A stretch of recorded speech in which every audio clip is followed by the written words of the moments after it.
The hall of the big house filled with an indescribable sound on that sultry night in 1824.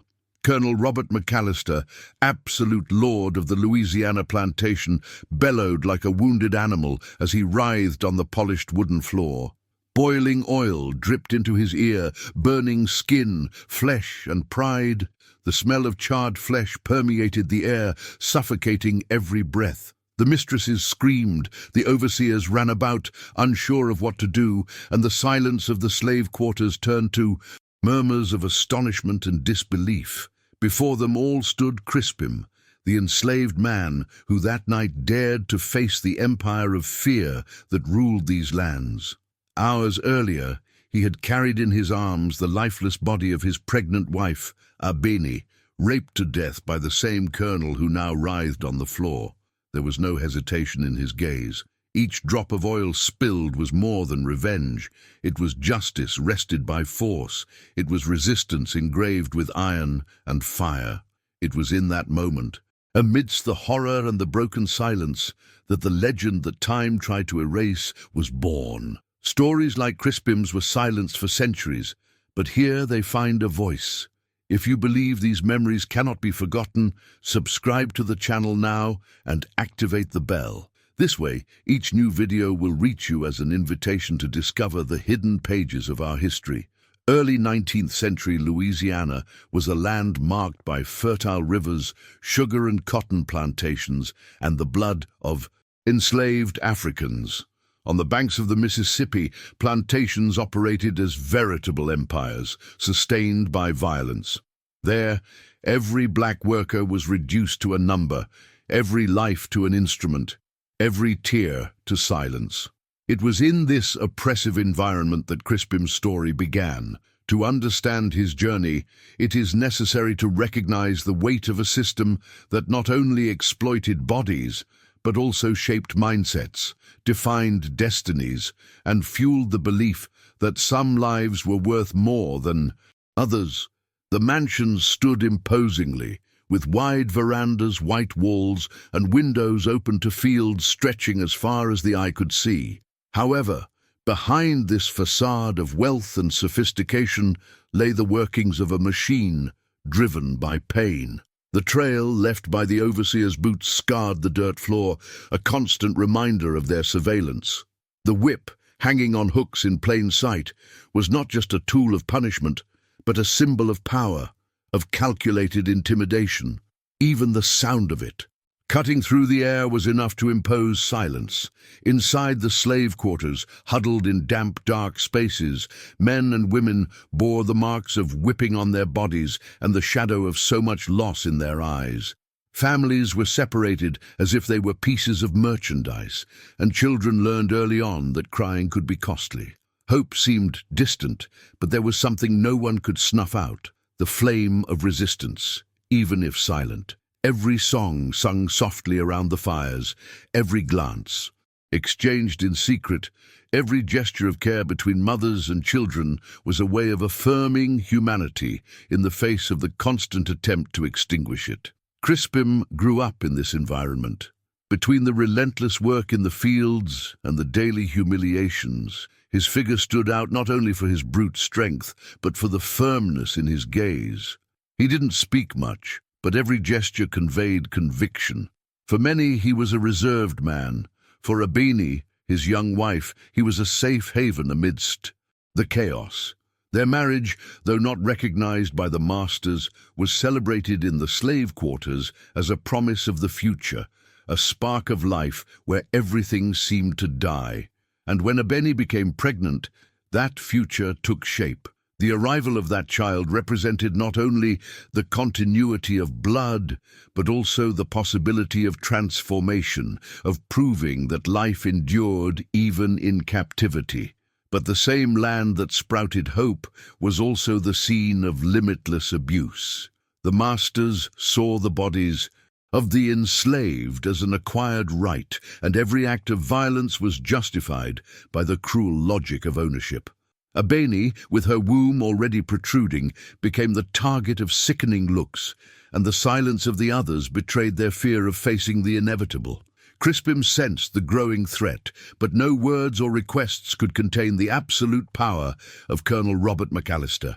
That man, master of acres and lives, knew no limits or moral restraints. It is at this point that the narrative takes on the contours of an uncomfortable revelation. The hidden truth is that for every Crispim who dared to stand up, hundreds of others were stifled before they could even act. However, it is precisely in the contrast between forced submission and unexpected courage that the story's impact lies. A single man's decision could become a collective cry, capable of shaking what seemed unshakable. And on the night Crispim saw his life crumble, the fate of the farm itself would begin to change in a way no one had foreseen. Now tell me in the comments, what word comes to mind when you imagine this life made of silence, pain, and resistance? Crispim was not just another captive in the cotton fields. Of Yoruba origin, his face bore the marks of his Atlantic crossing, and in his eyes the flame of a man who still dared to dream. A tireless worker, he was known for his strength and above all for his love for young Abeni, his wife who was carrying their first child. They were both worried, knowing that this child would have little choice, and the future would surely be like his or worse. Their concern was not abstract. It began before sunrise, when the bell rang from the shadows of the slave quarters and everyone filed toward the arrolamento inscription under the watchful eye of the overseer. The coffee was thin, the bread stale, the burlap clothing rough against their skin, and then the march to the fields. The rows of cotton lined up like endless white walls, and each worker was given a long canvas sack, strapped to the shoulder by a strap that cut across the chest. The rule was simple and cruel. At the end of the day, the sack had to weigh 100, 120, 200 pounds, depending on the greed of the big house. Anyone who didn't reach the quota felt the lash. Crispim thought about his son as his fingers burned. The soft bowl hid spines that tore at the ends, and the dried blood made his hands stiff. He saw 8- and 9-year-old boys lined up in a light gang, plucking small bowls, learning early to bend their spines and breathe shallowly to endure the heat. If a boy came, he would be taken to the fields before he lost his baby teeth. If a girl came, she might be called home to spin, sew, and all too soon, to serve whoever ruled. Abeni, even pregnant, followed the rhythm, weeding with a hoe on swamp days, pruning close to the roots to contain weeds, carrying bundles when the overseer decided to use each arm. When her belly was heavy, she would sometimes be used to collect the remains of fallen bowls, work that bent the back and burned the legs. Rest was short, the water lukewarm, and constant vigilance. At night, while the mill's furnace still rumbled in the distance and the mill spat out sugarcane bagasse, called to other groups when the harvest demanded it, Crispim and Abeni whispered about names and omens. He carved, with the tip of a wire, a small sign in elderwood. She sewed a small bag from raw cloth to hang around the baby's neck for protection. They knew that protection there was fragile. All it took was an auction, a debt settlement, a whim of the master, and the family would fall apart at the sound of the auction. The clerk took notes, the gavel struck, and life went on as if it were a harvest. Abeni stroked her belly and whispered old songs, a low melody that trembled in the stuffy air of the slave quarters. Crispim counted steps. How many to the fence? How many to the shed? How many to the scales, where the foreman read out loud the weight gained and the shame of those who missed it? They stuck to small decisions, the survival mentality, storing a handful of salt in the corners of the mat for weak days, teaching their son, as soon as he could walk, to walk inside the ground, without clicking his heel so as not to attract attention, showing him the sky, the time to get up by the position of Venus, the promise of rain in the belly of the grey clouds drifting from the river, passing the hidden truth through the cracks, that no man is born a thing, that the current weighs more when the heart believes in it. Even so, reality stuck, Children were evaluated as a profit forecast, good chests to carry buckets, fine hands to pick bowls without wasting fibre. When the bell rang for the change of plot, Crispim looked at Abeni and, in a quick gesture, took his sack for a few minutes to lighten the load. The overseer noticed and growled, but sometimes he turned his face away. Production could not stop. On cold mornings, dew froze their shins. At noon, the light cut through their vision. At dusk, shadows lengthened their weary bodies. The scales creaked and the arithmetic returned. Who made the cut? Who didn't? Who got hit?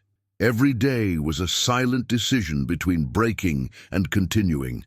And that was why their fear had a shape. They didn't fear the unknown. They feared the all-too-familiar. They knew what the countryside did to a small body with a tender will. They knew that the first yes rung out with a shout could teach many yeses later. That's why, when the wind brought a brief coolness from the river, Crispim would close his eyes for a moment and imagine his son learning the trick of breathing during work breaks, of hiding a thread of freedom in the ordinary gesture. Maybe it wasn't enough, but there, it was all that could be offered. If this part of the story has already made you feel the strength and pain of that time, leave your like. It's a simple gesture, but it shows that these memories cannot be forgotten. His wife was a beautiful black woman, and days earlier she had caught the eye of Colonel Robert McAllister. Abeni, with her glowing skin and firm features, did not go unnoticed. Yet for Crispim, every glance the colonel made toward her was like an unwritten sentence. They feared this because they knew that on the plantations, enslaved men and women were treated like objects, voiceless bodies, given over to the desires and whims of their owners. And when a master's interest fell on a woman from the slave quarters, it wasn't an invitation, it wasn't a choice, it was a harbinger of tragedy. Abeni's silence in recent days, the way she lowered her eyes as she passed the balcony of the big house, betrayed the fear that at any moment misfortune might materialize. On a sultry December night, as the city bells echoed in the distance, celebrating the arrival of Christmas, the slave quarters shrouded in shadows. The air was heavy, humid, and difficult to breathe. Crispim was already retreating, his eyes attentive to his wife's every movement, when a sudden noise shattered the routine.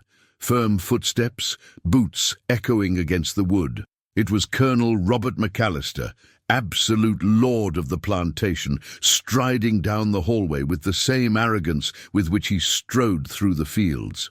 Abeni was in the kitchen, cleaning up the remains of the improvised supper when he entered. Without a word, he grabbed her arm brutally. She tried to back away, but his grip was like iron. He dragged her across the yard to the barn, the grain crunching beneath his boots, the moon reflecting the gesture of power. What followed was a spectacle of abuse and cruelty.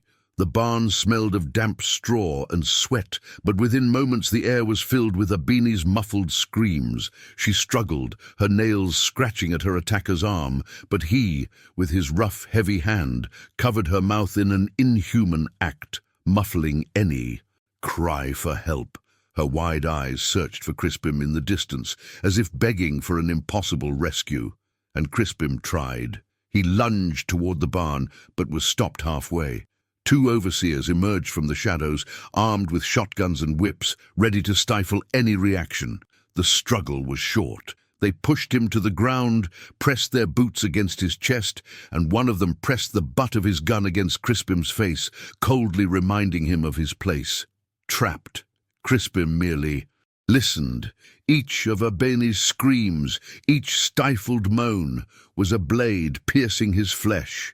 His heart pounded, but his body was imprisoned, immobilized by the weight of the violence and the presence of the armed men. His helplessness was more cruel than the blows. He struggled, trying to get up, but was pushed back to the ground, hearing the wood creak and the straw scatter around him.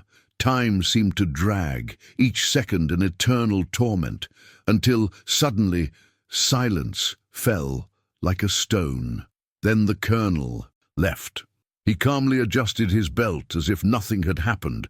He walked past Crispim, who was still writhing in rage, and gave him a cold, mocking look. That look didn't just say, "I won." It was the look of someone who knew they could destroy and still remain unpunished. A wry smile formed on the colonel's lips before he walked back to the brightly lit hall of the big house, where the laughter and music drowned out any sign of the barbarity just committed. When Crispim finally managed to free himself from the foreman's grip and run to the barn, it was too late. Abeni's body lay on the dirt floor, bloodied, her eyes half closed and staring blankly into space. Her clothes were torn, her skin marred with bruises, and her belly, which had once held the couple's hope, was now torn apart. The child she was carrying had been killed along with her, crushed by the brutality. The straw around her was stained red, a silent testament to the atrocity. Crispim's world collapsed before his eyes. He fell to his knees, embraced Abeni's cold body, and let out a scream that pierced the stifling night. It wasn't just pain. It was the sound of a broken man, of a father who had lost his son before he even knew him, of a husband who had seen his wife taken and destroyed before his eyes. That scream carried the weight of centuries of silence, of chains, of lashes, and of a life denied. That scream was also an oath, even if not yet spoken, a promise that the blood spilled that night would not go unanswered. The stars in the sky seemed indifferent, and the distant sound of bells continued to celebrate a Christmas that would never exist for Crispin. There, in the blood-stained, silent barn, was born not only the pain of a man, but the spark of a revenge that would become a legend. Crispim carried his wife's body back to the slave quarters. The night seemed heavier, as if the air had become allied with mourning. The women wept, short, restrained sobs muffled in their hands, but no one dared scream. Fear was greater than pain. Screams would attract attention, and attention meant punishment. In that funereal silence, Crispim knelt before Abeni and swore an oath, his voice choked but firm. If today her blood was shed, tomorrow his cry will be heard by all. Grief turned to hatred, silence a promise of revenge. The next day, as if nothing had happened, the enslaved people were taken to the fields. The sun rose relentlessly, reflecting on the cotton fields that stretched like a sea of white as far as the eye could see. The overseer's orders cut through the air, dry and harsh, as always. The weight of the harvest sacks remained the same. The quota requirements remained unchanged, and the punishments remained unchanged. The death of Abeni and his son seemed to have left not even a shadow over the big house. To the masters, the tragedy was nothing more than the slaughter of a beast of burden. In the cruel logic of that world, not even the death of a pregnant woman merited respite. It seemed, to the plantation's eyes, as if an ant had been crushed along the way, or perhaps not even that. Crispim, his eyes red and his hands stiff, was forced to follow the others into the fields. With each boll plucked, each soft fibre cut in his hands, he felt Abeni's absence throbbing more strongly than the physical pain. His body was there, obeying the imposed routine, but his mind wandered. The memories of the previous night were sharper than the cotton lint. As he bent to meet his quota, his soul rose in rebellion. Every automatic gesture in the field was permeated by a single thought. He would not let this go unpunished. That same morning, with the bright light piercing the roofs of the slave quarters, Crispim dug a shallow grave. He buried his wife with his own hands, mixing earth with tears and dried blood. There was no handkerchief, no public prayer, only the murmur of the women who knelt beside her, placing small protective objects on Abeni's body. A string of beads, a piece of embroidered cloth, a sprig of rue. Her dead son, still in her womb, was buried beside her. That patch of earth, hidden behind the slave quarters, became the tomb of the hope that had been taken from them. His heart was bleeding. With each handful of earth thrown over his body, Crispim felt as if he were burying parts of himself. But there was no time to give in to despair. He knew the colonel walked around the farm with the same air of arrogance, as if nothing had happened, as if Abeni's blood were nothing more than another invisible stain on the dirt floor. The mocking look McAllister had given him the night before still burned in Crispim's memory. It was like an open wound that wouldn't heal, and so he couldn't stop there. The emptiness was turning into resolve. Within him, grief was no longer just tears, but fury. While the others bowed beneath the sun, Crispim rose from within with a strength he had never known before. He didn't know exactly how, but he knew he had to act, and he would do it soon. Time wouldn't give him back Abeni or his son, but the Colonel's scream, the terror in the big house, the memory of the night of fire, that he could wrest back. In that field, amid sacks full of cotton and bodies bent with exhaustion, a man planned in silence. The entire field seemed to repeat the same order. Work, be silent, obey. But within Crispim, a new order was forming. Avenge, break through, do justice. The contrast was cruel. The farm chugged along at the same pace, impassive, but a volcano was growing within him. Every step he took to the scales, every glance he cast at the armed foreman was also a test of courage. And so, even when the overseers looked on with contempt, Crispim didn't lower his eyes. Not that day, because he knew his pain had already turned into promise, and that soon the big house would experience silence, broken by a scream that would never be extinguished. If this piercing silence and Crispim's pain have ever moved you, prove it right now. Leave your like. That way this story will resonate even louder. Crispim didn't sleep, didn't eat. His body obeyed the routine of farming, but his mind was trapped in the barn. The sound of her screams and the Colonel's sneer as he left, adjusting his belt as if returning from a whim. Without weapons, without allies, he understood that his only strength was cunning, and he began to pass the time. One day, running errands, he was called to take fruit. To the kitchen of the big house. There he saw the cook standing over a black iron pot, the oil boiling high, crackling like thick rain on hot stone. The rippling yellow glow rose in waves, and the smell of frying filled the room. That was when something in him clicked. There was no blade, no gunpowder, there was fire, and fire well guided could be a sentence. Back at work, Crispim began observing the Colonel's movements with the precision of someone measuring a harvest. He noted with his eyes the time of the whiskey, the path of his footsteps, his habit of prowling the porch before dusk, the creaking wooden path beside the pantry, the kitchen door that remained poorly closed when everyone rushed to the porch. He weighed distances, mentally rehearsed positions, tested the silence. He knew that any mistake would cost more than his own life. It would cost the meaning of the oath sworn before Abeni's body. In the following days, he feigned routine. He harvested, bent the column, delivered the weighing, but deep down, he was working on his plan. He waited for the right wind, which blew from the river to the back of the field, and for the afternoon when the straw would be drier than usual. When the exact day arrived, Crispim placed a live ember on a tuft of stubble at the foot of the fields. The fire licked slowly and suddenly ran like a wild animal. The bell rang, shouts spread, foremen and servants flew to the fields with buckets, shovels, wet rags. The big house, emptied like an overturned anthill.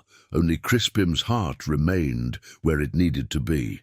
The Colonel was traveling and had just arrived, covered in road dust.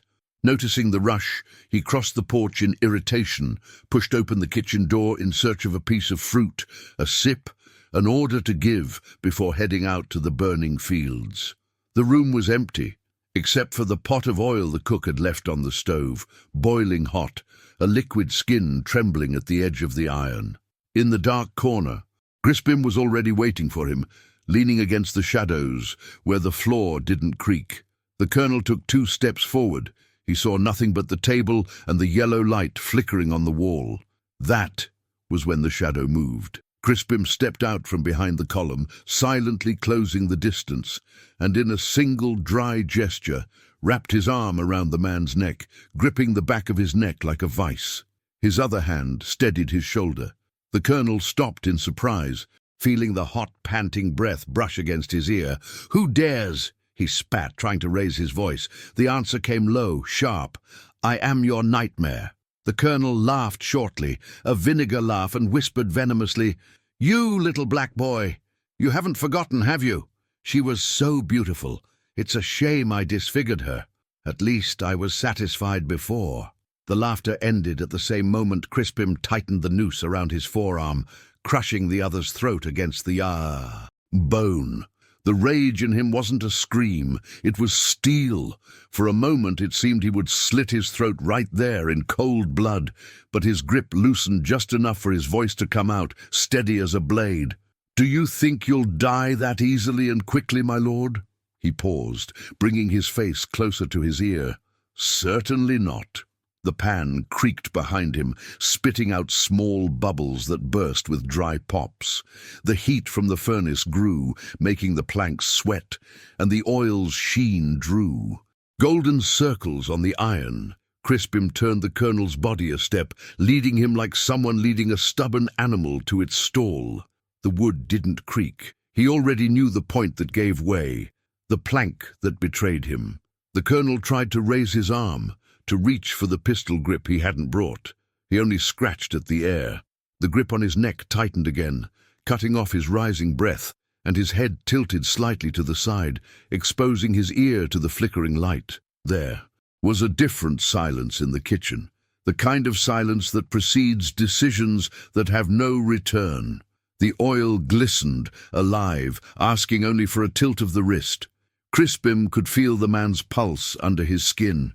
Rapid, disordered, the same pulse that hours before had been beating indifferently through Abeni's body. The memory didn't come as an image. It came as a weight. He didn't tremble. He adjusted his feet, locked his hips, pinned the colonel to his core. The crack of the pan marked the beat. The moment was exactly where he had constructed it. Now tell me in the comments, when you imagine the silence of that night and Crispim's contained fury, what word comes to mind? Crispim came closer to the pot, leaving the colonel stunned and afraid. First the black man said, "Now you will no longer understand what pain is." Crispim lowered the man's pants and he begged, but the black man just laughed. He took a little of the hot oil and threw it on his pants, burning his organs. The colonel shivered in pain, while Crispim covered his mouth and spoke in his ears, "Feel the pleasure you said you felt that wretched day. But it's not over yet. Colonel, you will learn that you should not challenge a black man." The colonel was almost fainting. The crackling of boiling oil marked the rhythm. Outside, the farm roared with activity from the fire in the fields. Inside, only the shallow breathing of two men, the hiss of the furnace, and the flickering of a flame that cast shadows on the wall. The colonel twisted his torso, trying to free his throat. Crispim braced his hips, locking his enemy's neck with the precision of someone who'd rehearsed the gesture in his head hundreds of times. No rush, no mistakes. The long-handled ladle rose from the pan like a liquid sun. Bubbles burst in small bursts. Crispim turned the colonel's face with a sharp touch, exposing his ear and the side of his face to the heat emanating from the iron. For a second, the kitchen seemed suspended in mid-air. Then, the decision, a slight calculated twist of the wrist, and the first trickle of oil followed its path. The sound that came didn't reach the hallway. It died in the cloth. The colonel's body sagged at the knees, his hand hit the edge of the table, and his breathing became a stumble. Crispim didn't celebrate. He adjusted his position, stopped the sudden fall, and guided the man back to the exact spot, half a step to the left, where the board didn't creak. The ladle returned to the pot. The golden glow trembled. Every reflection seemed to pulse with the memory of Abeni. Crispim's voice came out again, almost a whisper. "Feel it. It's the weight of what you did." Another precise inclination. "But it's not over yet, Colonel. You will learn that you should not challenge a black man." The colonel, almost fainting with his private parts, boiled slowly. The black man then puts his head near the pot and does the worst, pouring hot oil into his ears. The colonel defights while he skins him, Crispim with all fury, poured everything, leaving a terrible scene there in the kitchen. His free hand hit the air, seeking support that didn't exist. Crispim maintained control, no hatred on his face, just the gravity of someone keeping an oath. Time stretched out inside. From the courtyard came truncated orders, buckets running, boots on the gravel. The kitchen, however, remained the scene of a justice that didn't fit in the books. Crispim put down the ladle, turned off the furnace, valve with a corner of a cloth, and straightened the stool under the table as it had been before. He placed the colonel on his knees, leaning against the furniture, not out of pity but for good measure. The man breathed in short spasms, lost, voiceless. Everything was in place except the old order. Crispim took a piece of fruit from the bowl, a banal gesture, the sign of someone who had just passed by, and walked to the side door that led to the shaded patio. He stopped. He took in the scene with a quick glance. The pot on the iron, the ladle on the stand, the table lined up, the man bent over. Nothing screamed exception, except the silence. He left without a sound. The hallway smelled of smoke and hot wood. He crossed the eaves, went down the back and cut between the chicken coop and the barn. The soot from the fire disguised shapes and footsteps. It was the perfect cover. He didn't climb the low fence. He passed through the spot where the slats had given way over time. On the other side, the forest welcomed him like someone closing their arms around a secret. No running, no sweeping gestures. Crispim knew the rules of footprints. He descended into the shallow stream for a few meters, erasing his footprints, then climbed the bank, where the tall grass broke without cracking. Only then did he breathe fully. The fire behind him roared like an animal. The big house didn't know it yet, but the farm's breathing had changed rhythm. In the kitchen, the heat faded, the flame dwindling. What remained was not a spectacle, but a scar. In the woods, Crispim followed like an ancient shadow, guided by a compass not made of metal, but of memory. The plan had been carried out with the coldness of someone who only responds to what has been taken from him. There was no glory. A line was drawn between two knights, the one that killed Abeni and the one that taught the colonel the meaning of the suppressed scream. This scene won't leave your mind. If you think Crispim did what needed to be done, comment yes, or it wasn't necessary.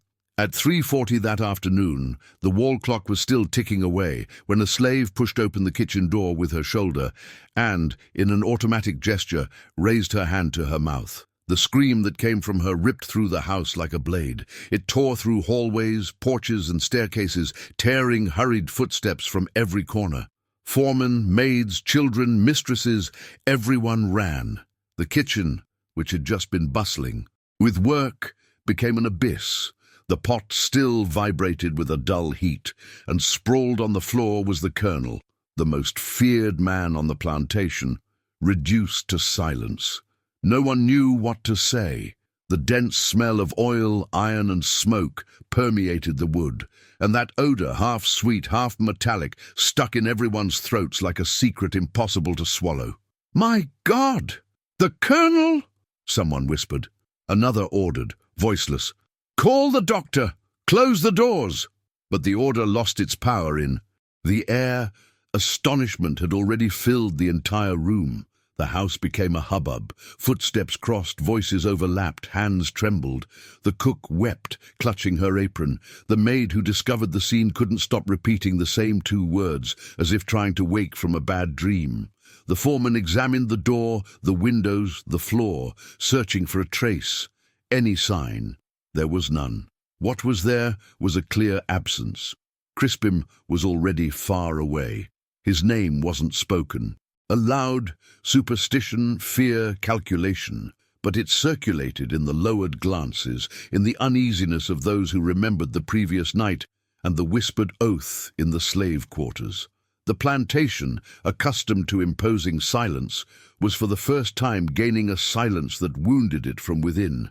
It was etched on the walls, on the cutlery, on the steps, the slave revolt that marked the era. And while the Casa Grande tried to restore order, Crispim traversed the forest, cutting through, Low-hanging branches, following animal trails, erasing footprints in the patches of soft sand. The light, filtering through the canopy, drew stains on the ground, and every sound, the snap of a twig, the flutter of a bird's wings, seemed to widen the distance between him and the world he had left behind. In the days that followed, he made the forest his only home. He drank from springs, slept under fallen tree trunks, covered himself with broad leaves to deceive the dew. He searched for fruit, roots, bark. His body held out. What wouldn't give in was his memory. Longing for Abeni wouldn't leave him alone. It came in the quiet hours, when the wind scurried through the trees like a sigh. It came in the frights, when the song of an insect reminded him of the creaking of the barn door. It came in the darkness, when he closed his eyes and saw in his eyelids the outline of her face. "I heard you," he would murmur sometimes, leaning his forehead against the damp trunk. "I heard you, and I didn't leave you alone." He spoke softly, as if fearful that the forest would return his words to the world of men. Sleep wouldn't come. The nights were too long, and the day, when it arrived, had the grey colour of something that promises nothing. Stunned day and night, Crispim began to measure time by signs. The moon's rise in the gap between two trees, the sun's setting in the hillside, the number of steps between the stream and the shelter. Life, which had always been work, was now waiting. And waiting there weighed more heavily than any cotton sack. On one of those nights, the moon appeared whole, round, clear. Its glow dripped down the leaves and painted silver on the mat he had laid on the packed earth. Crispim understood the silent message his memory was bringing him. He quietly gathered the bitter herbs he had learned to recognize from life, not recipes, just memories, and prepared a shallow tea in a steam-swept clay pot. The air filled with a wild, harsh-smelling scent, the kind that lingers in your mouth even after the last sip. He sat on the mat and gazed at the moonlight for a while, as if saying goodbye slowly. He took the pot in his hands and sipped the drink in short sips. He didn't say much. He simply whispered, "Abeni, I'm going." His chest, which had been filled with anger and courage, now held only weariness and a kind of peace. He stretched out carefully, aligning his body as if preparing for sleep after a day of harvesting. The wind stirred the leaves and brought a distant sound of water. "Revenge is done," he said simply, as if confirming a job completed. The night continued. The moonlight descended a little further through the treetops and touched Crispim's face, softening scars, soothing eyelids.